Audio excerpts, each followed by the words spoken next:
Imaginez-vous un instant à la frontière entre deux mondes mécaniques complètement opposés, observant l'imposant capot chromé et allongé d'un Peterbilt américain qui semble sans fin, face à la face plate, compacte et verticale d'un Scania européen de dernière génération. À première vue, on dirait que nous comparons deux espèces animales différentes, mais elles partagent toutes deux une mission identique, qui consiste à transporter des tonnes de marchandises à travers des continents entiers avec la plus grande efficacité possible. Comment est-il possible que des machines conçues pour la même tâche aient évolué de manière si disparate et visuellement contradictoire ? La réponse à cette question ne réside pas dans les goûts personnels des concepteurs ni dans une simple préférence esthétique des conducteurs, mais est le résultat d'une guerre silencieuse et constante contre les limites de longueur imposées par la loi et l'architecture des villes anciennes. Préparez-vous, car aujourd'hui, nous allons découvrir comment les rues médiévales d'Europe et les plaines infinies d'Amérique du Nord ont dicté le destin des géants de l'asphalte. La tyrannie de la réglementation et de la géographie. Pour comprendre pourquoi un camion américain a cet aspect allongé et pourquoi un camion européen semble avoir été coupé à la verticale à la hache, il faut remonter au fondement même de la géographie et de la législation qui régissent chaque continent. Il n'est pas nécessaire d'être un expert en mécanique pour remarquer que les camions que nous voyons sur les autoroutes américaines et ceux qui circulent dans les pays de l'Union européenne ont une apparence radicalement différente qui répond à des besoins opérationnels uniques. Les États-Unis sont un pays au territoire immense, caractérisé par des grandes plaines centrales principalement plates, avec des routes et des autoroutes conçues pour être longues et extrêmement larges. Dans cet environnement, les villes ont été conçues autour du concept de l'automobile, de sorte que l'espace n'est généralement pas une contrainte critique et que les manœuvres pour les véhicules de grande taille sont relativement simples. En revanche, l'Europe est un continent qui, bien que couvrant une grande superficie, présente une géographie beaucoup plus accidentée et montagneuse, où les autoroutes sont excellentes, mais où les routes secondaires sont souvent étroites et parsemées de virages serrés qui compliquent la circulation des gros véhicules. Limite de longueur et évolution de la réglementation. C'est cette divergence géographique qui a fini par conditionner de manière absolue les réglementations en matière de poids et de dimension dans chaque région du globe. Curieusement, dans les années 50, 60 et 70, les camions américains étaient très similaires aux camions européens, avec des cabines placées au-dessus du moteur, appelées cab-over. Cela s'expliquait par le fait que la réglementation américaine de l'époque stipulait que la longueur totale du camion, cabine et remorque comprises, ne pouvait dépasser 65 pieds, soit 19,81 mètres. Cependant, tout a radicalement changé en 1976 lorsqu'une nouvelle réglementation fédérale est entrée en vigueur, supprimant la restriction de longueur totale de l'ensemble et ne tenant compte que de la longueur de la remorque, qui a été standardisée à 59 pieds, soit 17,98 mètres. En libérant l'espace destiné à la cabine, les concepteurs américains ont donné libre cours à leur créativité et ont commencé à fabriquer des camions avec des nez proéminents et des couchettes massives, car la taille de la cabine ne réduisait plus l'espace disponible pour la charge utile. En Europe, l'histoire a été totalement différente et beaucoup plus restrictive en raison du manque d'espace physique dans les infrastructures routières. La règle la plus répandue dans l'Union européenne stipule que la longueur totale du camion, cabine et remorque comprises, ne doit en aucun cas dépasser 18 mètres 75 cm. Étant donné que la remorque la plus longue autorisée mesure 13 mètres 95 cm, les constructeurs européens sont obligés de concevoir des cabines extrêmement compactes afin de ne pas dépasser la limite légale autorisée. La conception des villes et la maniabilité urbaine. L'architecture des villes joue un rôle déterminant dans la conception des camions européens qui sont si plats et ont un empattement si court. De nombreuses villes européennes ont conservé des centres historiques dont les rues ont été tracées il y a des centaines d'années, à l'époque médiévale, avec des angles très fermés et des passages étroits. Un camion américain classique, avec son long capot et son grand rayon de braquage, serait tout simplement coincé ou incapable de tourner à un carrefour typique d'une vieille ville européenne. La conception européenne à face plate offre une visibilité périphérique bien supérieure, ce qui est essentiel pour éviter les accidents dans les environnements urbains denses où les piétons et les cyclistes sont nombreux. Assis directement sur le moteur, le conducteur européen a une vue panoramique du sol juste devant le camion, ce qui élimine l'énorme angle mort créé par le capot d'un camion américain. Aux États-Unis, La conception année avancée offre également des avantages concurrentiels, mais axée sur la facilité d'entretien et la circulation de l'air sur les autoroutes ouvertes. Le fait que le moteur soit situé à l'avant et non sous les sièges facilite et accélère considérablement l'accès pour les réparations, car toutes les pièces mécaniques sont visibles lorsque l'on soulève le capot, sans qu'il soit nécessaire de fixer des objets à l'intérieur de la cabine ou de la soulever complètement, comme c'est le cas sur les modèles européens. De plus, la conception américaine conventionnelle permet une meilleure aérodynamique naturelle sur les longues distances, réduisant la résistance au vent et améliorant l'efficacité sur les terrains plats. Cependant, cette conception sacrifie la maniabilité dans les espaces restreints, une concession que les transporteurs américains peuvent se permettre grâce à l'étendue de leurs infrastructures. Aérodynamisme, visibilité et sécurité opérationnelle. La lutte pour la visibilité et la sécurité a conduit les Européens à développer des systèmes technologiques beaucoup plus avancés pour compenser les limites de leur conception compacte. Les camions européens modernes sont équipés de capteurs de proximité, de caméras d'angle mort et de systèmes de freinage d'urgence qui aident le conducteur à circuler en toute sécurité sur les routes étroites du continent. D'autre part, la conception américaine offre une plus grande zone de déformation en cas de collision frontale, offrant ainsi un niveau de protection physique supplémentaire au conducteur grâce à ce long capot en acier qui agit comme un bouclier. En termes de confort, les camions américains ont remporté la bataille de l'espace en permettant l'installation de lits plus larges, de téléviseurs, de réfrigérateurs et même de tables de travail, ce qui est impossible dans un camion européen en raison des restrictions de longueur mentionnées ci-dessus. Nous voyons donc que la forme de ces machines n'est pas un caprice, mais une adaptation évolutive parfaite à leur habitat naturel, qu'il s'agisse de la jungle urbaine étroite de l'Europe ou des plaines infinies et spacieuses des États-Unis. Des chambres luxueuses contre des cellules fonctionnelles.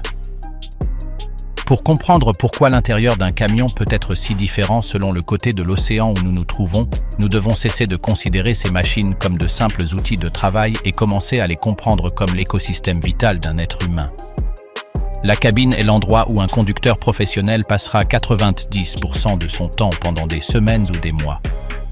Cette réalité a contraint les ingénieurs des deux continents à emprunter des voies radicalement opposées, alors qu'en Amérique du Nord, la priorité a été donnée au volume et à la personnalisation de l'espace habitable.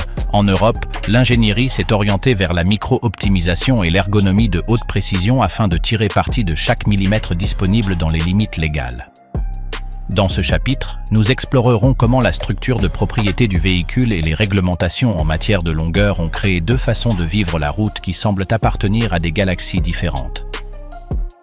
Le camion en tant que propriété personnelle et la culture des propriétaires exploitants. L'une des différences fondamentales qui dicte la conception intérieure aux États-Unis est l'identité de l'acheteur du camion. Sur le marché nord-américain, il existe une figure très répandue connue sous le nom de propriétaire exploitant, owner operator, un professionnel indépendant qui est le propriétaire légal de son véhicule et qui, dans de nombreux cas, agit comme un petit entrepreneur. Pour ce type de conducteur, le camion n'est pas un actif attribué par une entreprise de transport, mais son plus gros investissement est sa résidence principale. Comme il n'existe pas aux États-Unis de restrictions légales limitant la taille de la cabine, la loi ne réglementant que la longueur de la remorque depuis 1976, les acheteurs demandent et les constructeurs proposent de véritables maisons roulantes.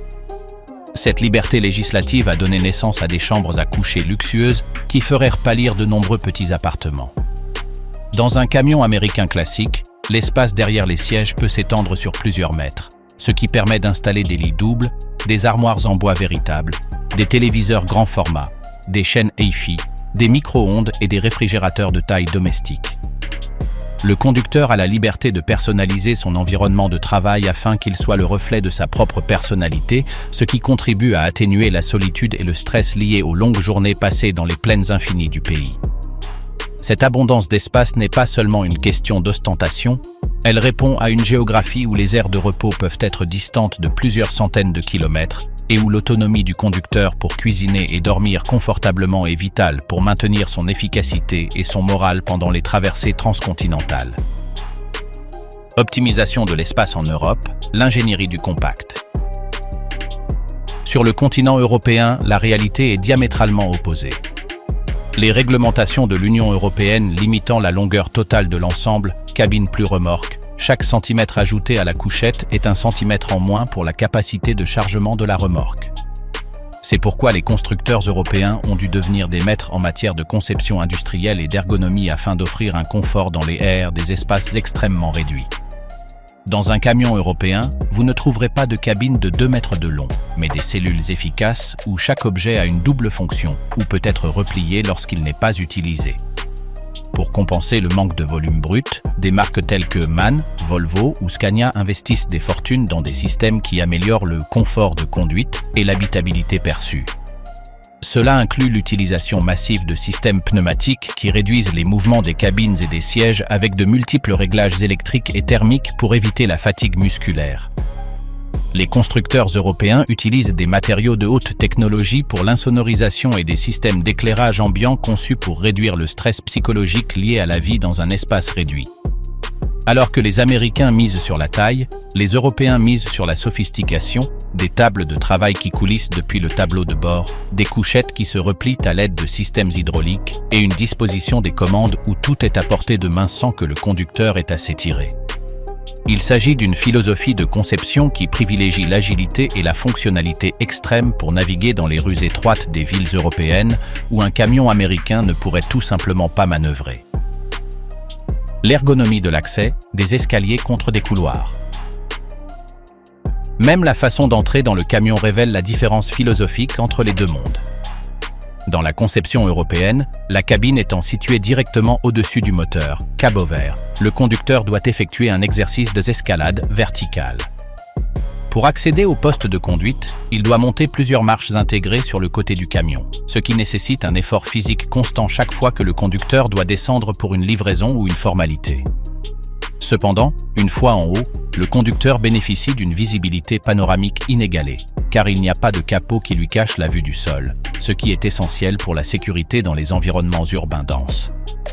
À l'inverse, le camion américain offre un accès beaucoup plus naturel et moins exigeant. Le moteur étant situé à l'avant, conception conventionnelle, la cabine est plus basse et le conducteur n'a qu'à monter quelques marches plus larges pour y entrer.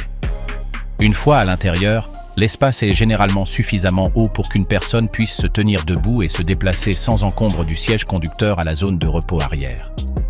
Dans un camion européen, le tunnel moteur crée souvent une bosse au centre du plancher de la cabine, obligeant le conducteur à sauter ou à se baisser pour se déplacer à l'intérieur, sauf dans le cas des modèles haut de gamme à plancher plat.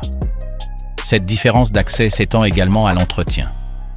Dans les camions américains, l'accès au moteur est aussi simple que de marcher vers l'avant et de soulever le capot, ce qui laisse toutes les pièces à la vue sans affecter l'intérieur de la cabine. Dans le européen, pour accéder au moteur, il faut activer un système hydraulique qui incline toute la cabine vers l'avant.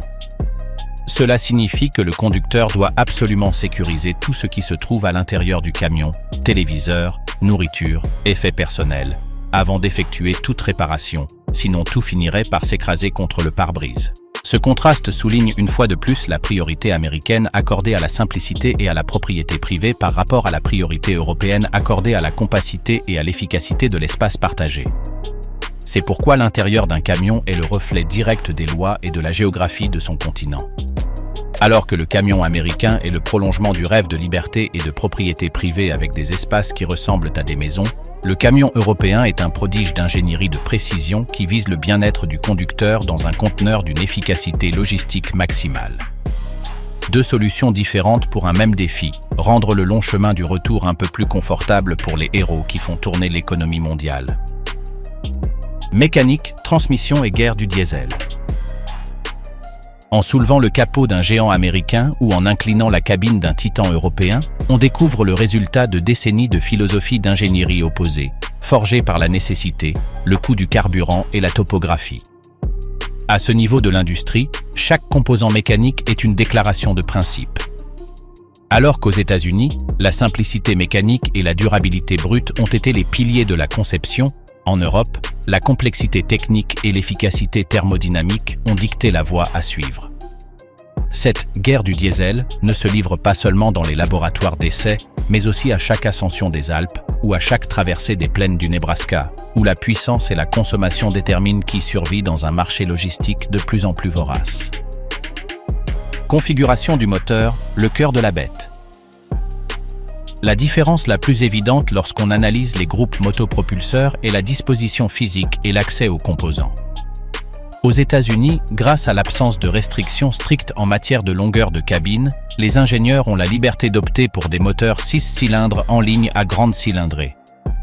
Cette configuration est la préférée de l'industrie nord-américaine pour une raison fondamentale: sa simplicité mécanique. Un moteur 6 cylindres en ligne comporte moins de pièces mobiles qu'un moteur en V, ce qui se traduit directement par un coût de fabrication plus faible et, plus important encore pour le propriétaire exploitant, une facilité d'entretien inégalée. Situées à l'avant de la cabine, toutes les pièces critiques sont visibles, ce qui permet d'effectuer les réparations plus rapidement et à moindre coût. Pour le camionneur américain, qui effectue souvent lui-même les réglages de base, cette accessibilité est un avantage concurrentiel qui réduit le temps d'immobilisation du véhicule. En revanche, l'ingénierie européenne a dû faire preuve de beaucoup plus d'ingéniosité en raison des contraintes d'espace. Devant placer le moteur directement sous le siège du conducteur pour respecter les normes de longueur totale, les constructeurs européens ont historiquement eu recours à des conceptions plus compactes, tels que les moteurs V6 ou V8. Bien que le moteur 6 cylindres en ligne soit également courant en Europe aujourd'hui, la conception générale du camion européen, cabover, exige que le moteur soit aussi court et dense que possible afin de ne pas envahir excessivement l'espace de la cabine. Cette compacité technologique a un prix. L'entretien est beaucoup plus complexe et coûteux. Pour accéder au groupe motopropulseur, il faut incliner toute la cabine, ce qui rend les réparations rapides difficiles et exige une infrastructure d'atelier beaucoup plus spécialisée et technologique. Néanmoins, cette conception permet aux camions européens d'avoir un rayon de braquage beaucoup plus court, idéal pour les routes sinueuses du vieux continent. Transmission manuelle versus automatique, le contrôle face à l'assistance. La bataille autour de la transmission est peut-être le domaine où le poids de la tradition face à la modernité géographique est le plus perceptible. Aux États-Unis, les camionneurs de la vieille école continuent d'entretenir une relation professionnelle avec les boîtes de vitesse manuelles à plusieurs rapports. Cette préférence n'est pas seulement une question de nostalgie. Sur les autoroutes américaines, qui sont généralement plates et extrêmement longues, il n'est pas nécessaire de changer constamment de vitesse. Une fois que le camion a atteint sa vitesse de croisière dans le dernier rapport, il peut la maintenir pendant des centaines de kilomètres sans intervention du conducteur. De plus, les boîtes manuelles américaines sont réputées pour leur robustesse et pour offrir au conducteur un sentiment de contrôle absolu sur la puissance du moteur, ce que de nombreux propriétaires exploitants considèrent comme indispensable pour gérer la consommation et le frein moteur dans les longues descentes. L'Europe, en revanche, a mené la transition mondiale vers les boîtes de vitesse automatiques et semi-automatiques de haute technologie. La géographie européenne, caractérisée par des montagnes constantes, des pentes raides et un trafic urbain dense, rend l'utilisation d'une boîte de vitesse manuelle fastidieuse et moins efficace. Les constructeurs européens ont standardisé des transmissions intelligentes qui communiquent avec le GPS et LE afin d'anticiper les changements de vitesse en fonction de la topographie du terrain, optimisant ainsi les performances dans chaque montée et chaque descente. Ces systèmes réduisent non seulement le stress physique du conducteur, mais garantissent également que le moteur fonctionne toujours dans sa plage de régime la plus efficace, ce qui est essentiel sur un continent où une erreur humaine lors du changement de vitesse peut coûter des milliers d'euros en carburant gaspillé. L'économie de carburant, la mère de l'innovation. Le facteur déterminant qui a séparé ces deux écoles d'ingénierie est sans aucun doute le coût du diesel. En Europe, le prix du carburant peut être jusqu'à 50% plus élevé qu'aux États-Unis. Cette réalité économique a contraint les constructeurs européens à investir des sommes astronomiques dans la recherche et le développement afin de créer les moteurs les plus efficaces au monde. Alors qu'un camion américain de pointe comme le Peterbilt 579 peut parcourir en moyenne 10 km par litre, un modèle européen équivalent comme le MAN TGX peut atteindre 12 km par litre. Dans le cadre d'une exploitation longue distance, cette différence d'efficacité représente une économie considérable qui détermine la rentabilité d'une entreprise de transport. Cette pression pour réaliser des économies a transformé les camions européens en laboratoires roulants à la pointe de la technologie. Les systèmes d'injection à ultra haute pression, l'aérodynamique active et les matériaux légers sont la norme en Europe pour tirer le maximum d'énergie du diesel. Aux États-Unis, bien que l'efficacité ait gagné en importance ces dernières années, l'approche traditionnelle a consisté à maintenir les coûts d'acquisition et de réparation à un niveau bas. Un camion américain dispose généralement de moins d'applications technologiques complexes, ce qui le rend moins cher à fabriquer et beaucoup plus facile à entretenir dans les pays où les infrastructures d'ateliers sont moins développées, comme c'est le cas dans une grande partie de l'Amérique latine. En fin de compte, la mécanique de ces géants reflète leur environnement. Le camion américain est construit pour durer et être réparé n'importe où, tandis que le camion européen est conçu pour être un prodige d'efficacité scientifique dans un monde où les ressources sont coûteuses. L'économie du géant, prix, rendement et valeur résiduelle. Lorsqu'un entrepreneur du secteur des transports, qu'il soit propriétaire d'une société comptant 5000 véhicules ou propriétaire exploitant indépendant hypothéquant sa maison pour acheter son premier camion, doit choisir entre une plateforme européenne ou une plateforme américaine, le choix n'est plus une question d'esthétique, mais devient une analyse froide et impitoyable des chiffres sur une feuille de calcul. La différence de prix d'achat initial, le coût d'exploitation par kilomètre parcouru et la valeur que le camion conservera après 5 ou 10 ans de travail acharné sont les facteurs qui déterminent réellement quelle configuration domine sur chaque marché spécifique. Il n'est pas identique de financer un camion conçu pour durer 30 ans avec des réparations mécaniques simples et un camion conçu pour être ultra efficace d'un point de vue thermodynamique, mais avec une durée de vie technologique beaucoup plus courte et dépendante des mises à jour logicielles. Dans cette section, nous allons détailler la structure complexe des coupes qui séparent ces deux philosophies industrielles et expliquer comment le rendement ne se mesure pas seulement en gallons de diesel consommés, mais aussi en rentabilité totale du cycle de vie du véhicule dans des conditions logistiques réelles. Le prix d'achat et la barrière financière à l'entrée. La première grande différence qui saute aux yeux apparaît au moment de la signature du contrat d'achat chez le concessionnaire. Historiquement, les camions américains ont réussi à maintenir un prix d'entrée beaucoup plus compétitif et accessible que leurs homologues européens haut de gamme. Ce n'est pas un hasard, mais le résultat d'économies d'échelle massives et d'une philosophie de fabrication qui privilégie la simplicité et la modularité. Un camion américain, conventionnel, avec son châssis en acier riveté et sa cabine en aluminium ou en fibre de verre, utilise une architecture qui a évolué progressivement au fil des décennies, permettant aux chaînes de montage de lieux tels que Denton, au Texas, ou Saltillo, au Mexique, d'être très efficaces. Comme ils intègrent moins de systèmes électroniques de série et permettent à l'acheteur de choisir entre différentes marques de moteurs et de transmission, tels que Cummins ou Eaton, le coût de production d'un Peterbilt ou d'un Kenworth de base est généralement nettement inférieur à celui d'un Mercedes-Benz Actros ou d'un Scania de la série S. Performance opérationnelle, la bataille des tonnes par kilomètre. Si nous analysons les performances d'un point de vue strictement professionnel, nous devons regarder bien au-delà de la simple consommation de carburant affichée au tableau de bord. Les performances réelles dans l'industrie lourde se mesurent à la capacité de transporter le plus de charges utiles possible en un minimum de temps et au moindre coût par tonne transportée. C'est là que les camions européens prennent généralement un avantage technique et un T considérable grâce à leur obsession pour l'efficacité thermique et la réduction drastique du poids à vide. Étant plus compacts et utilisant des matériaux de pointe tels que l'aluminium à haute résistance pour le châssis et des composants en magnésium pour la cabine, les camions européens sont généralement nettement plus légers que les robustes camions américains au nez long et aux finitions chromées. Ces 800 ou 1000 kg de différence dans le poids de la cabine se traduisent directement par une tonne supplémentaire de charge utile que le transporteur peut facturer à chaque trajet, ce qui, multiplié par des centaines de livraisons par an, génère une différence de revenus brut pouvant dépasser 50 000 $ par unité.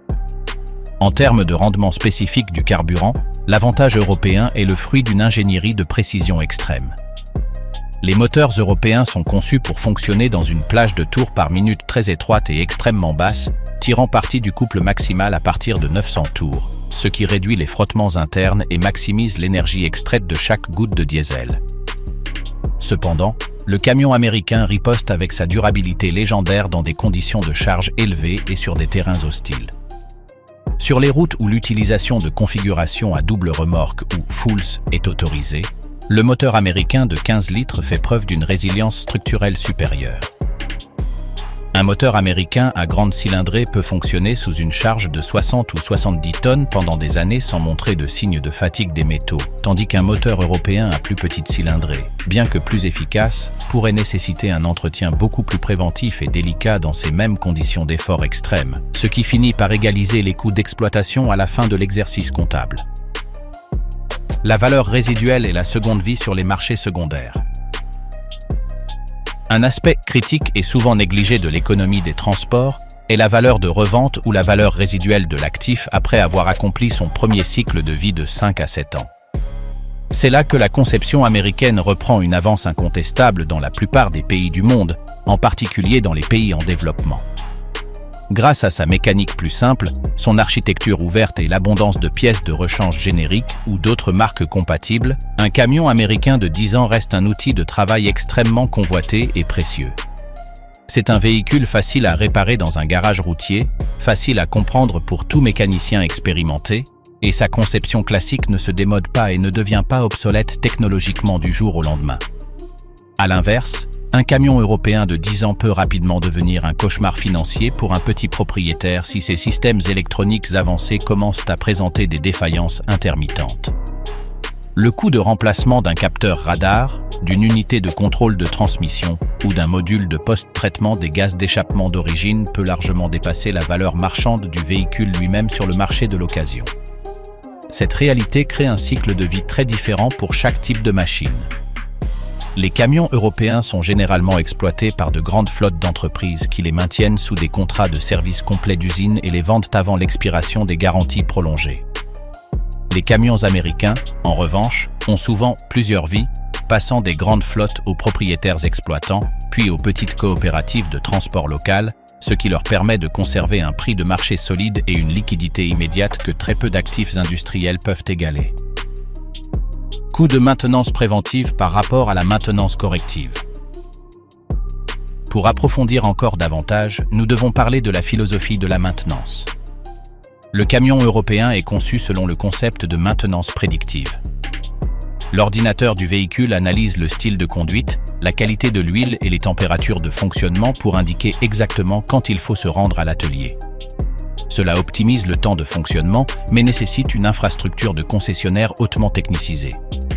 Dans les camions américains, bien que la télématique ait progressé, il existe encore une forte composante de maintenance préventive basée sur le kilométrage et l'inspection visuelle. Cela permet au transporteur d'avoir un meilleur contrôle sur son temps et de décider où et avec qui effectuer les réparations, ce qui réduit souvent considérablement les coûts de main-d'œuvre. Le remplacement d'un embrayage ou la réparation des freins d'un camion américain conventionnel est une tâche simple et purement mécanique, tandis que sur un camion européen moderne, cela peut nécessiter des réglages électroniques qui ne peuvent être effectués qu'à l'aide d'un logiciel propriétaire, ce qui oblige le propriétaire à faire appel au service officiel du constructeur. Le dilemme final du transporteur, efficacité ou robustesse. En conclusion, le choix entre un camion européen et un camion américain n'est pas une question de savoir lequel est le meilleur en termes absolus, mais lequel s'adapte le mieux à la structure des coûts de chaque entreprise particulière. Si vous êtes une entreprise qui opère sur des routes pavées à grande vitesse, avec accès à des ateliers officiels et où le coût du carburant est la dépense la plus importante, l'efficacité scientifique du camion européen vous permettra de gagner plus d'argent à long terme. Mais si vous êtes un opérateur confronté à des routes aux infrastructures déficientes, à des charges extrêmes et que vous avez besoin que votre camion conserve sa valeur marchande pour le renouveler à l'avenir, la robustesse prévisible et la simplicité du camion américain est de rester le choix le plus judicieux d'un point de vue financier. C'est cette dichotomie économique qui permet aux deux philosophies de coexister et à l'industrie du transport de rester un champ de bataille où l'ingénierie et la finance vont de pair pour faire bouger les fondements de l'économie mondiale. Technologie, sécurité et marché mondial. Pour conclure cette exploration exhaustive des divergences qui séparent les géants de l'asphalte des deux continents, il est impératif d'analyser la charge technologique et les philosophies de sécurité qui définissent le fonctionnement du marché mondial actuel. Il ne s'agit pas simplement d'une question de puissance ou d'esthétique, mais de la manière dont chaque région interprète la protection de la vie humaine et la rentabilité de la maintenance à long terme. Dans cette dernière partie, nous explorerons pourquoi le camion européen est devenu un ordinateur roulant axé sur la sécurité active et pourquoi, paradoxalement, Cette même sophistication est la raison pour laquelle le marché latino-américain et d'autres régions émergentes continuent de jurer fidélité à la robustesse et à la simplicité de la conception nord-américaine.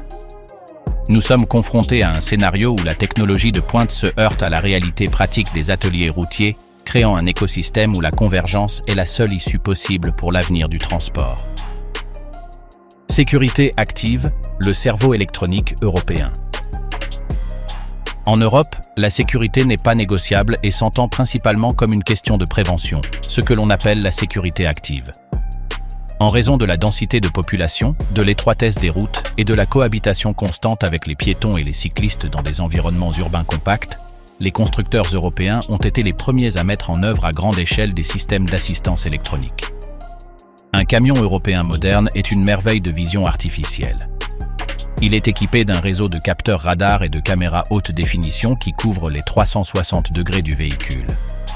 Ces systèmes alertent non seulement le conducteur de la présence d'un objet dans l'angle mort, mais ils ont également la capacité autonome de prendre le contrôle du système de freinage s'ils détectent une collision imminente, avant même que l'être humain ne puisse réagir. Maintenance et réparabilité, le triomphe de la simplicité américaine en Amérique latine. Cependant, lorsque nous traversons l'océan et observons la réalité opérationnelle dans des régions telles que l'Amérique latine, l'Asie du Sud-Est ou l'Afrique, la sophistication européenne est souvent perçue comme une vulnérabilité. C'est là que la conception américaine conventionnelle, représentée par des marques légendaires telles que Kenworth, Mack ou Freightliner, démontre pourquoi elle reste la reine incontestée. La clé réside dans la réparabilité et la simplicité mécanique. Dans ces régions, les distances sont énormes et les infrastructures d'ateliers spécialisés sont rares ou concentrées uniquement dans les grandes capitales. Un camion américain, avec son moteur 6 cylindres en ligne situé sous un capot facilement accessible et une électronique moins invasive, permet à un mécanicien disposant d'outils de base d'effectuer des diagnostics et des réparations en cours de route. Pour un transporteur latino-américain, le coût d'entretien d'un camion européen peut être prohibitif, non seulement en raison du prix des pièces de rechange, qui doivent être importées et sont soumises à des droits de douane élevés, mais aussi en raison de la nécessité de disposer de logiciels propriétaires et de scanners spécifiques pour effacer un code d'erreur qui pourrait mettre le camion en mode d'urgence. En revanche, la mécanique américaine est réputée pour son interchangeabilité. Il est courant de trouver des composants qui conviennent à différents modèles et marques, ce qui facilite le stockage des pièces dans les zones reculées.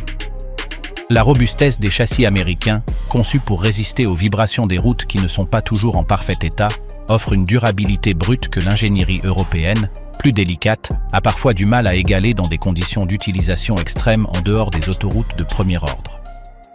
Le camion américain n'est pas seulement une machine, c'est une police d'assurance qui garantit que, quoi qu'il arrive, il pourra être réparé et remis en état de marche relativement rapidement et à un coût raisonnable. La convergence moderne, un avenir fait d'hybrides technologiques. Malgré ces différences marquées, nous entrons dans une ère de convergence sans précédent.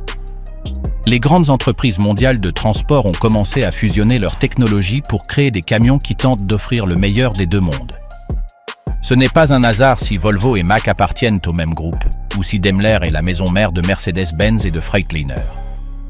Cette union des forces permet aux camions américains de commencer à adopter massivement les transmissions automatisées européennes, les systèmes de sécurité active et les normes d'émissions plus strictes, telles que l'Euro 6, sans sacrifier leur forme conventionnelle emblématique.